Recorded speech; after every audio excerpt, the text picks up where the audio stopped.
অনেকদিন থেকে আমার একটা পাহাড় কেনার শখ, কিন্তু পাহাড় কে বিক্রি করে তা জানি না। যদি তার দেখা পেতাম, দামের জন্য আটকাতো না। আমার নিজস্ব একটা নদী আছে, সেটা দিয়ে দিতাম পাহাড়টার বদলে।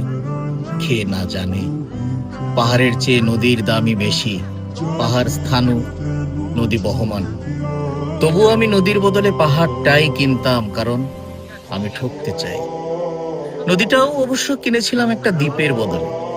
ছেলেবেলায় আমার বেশ ছোট্টখাট্ট ছিমছাম একটা দ্বীপ ছিল, সেখানে অসংখ্য প্রজাপতি। শৈশবে দ্বীপটি ছিল আমার বড় প্রিয়। আমার যৌবনে দ্বীপটি আমার কাছে মাপে ছোট লাগে। প্রবহমান ছিপছিপে তন্নি নদীটি বেশ পছন্দ হলো আমার।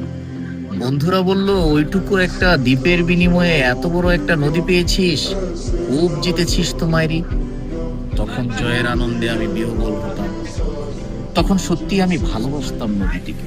নদী আমার অনেক প্রশ্নের উত্তর দিত, যেমন, বলতো আজ সন্ধেবেলা বৃষ্টি হবে কিনা।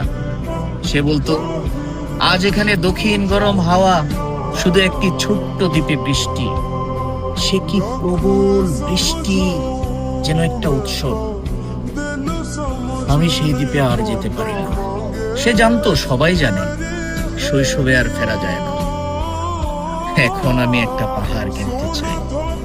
সেই পাহাড়ের পায়ের কাছে থাকবে গহন অরণ্য।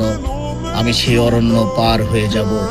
তারপর শুধু রুক্ষ কঠিন পাহাড়, একেবারে চূড়ায়, মাথার খুব কাছে আকাশ, নিচে বিপুলা পৃথিবী, চরাচরের তীব্র নির্জনতা। আমার কণ্ঠস্বর সেখানে কেউ শুনতে পাবে না। আমি ঈশ্বর মানি না তিনি আমার মাথার কাছে ঝুঁকে দাঁড়াবেন না।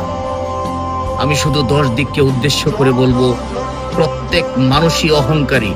এখানে আমি একা। এখানে আমার কোনো অহংকার নেই।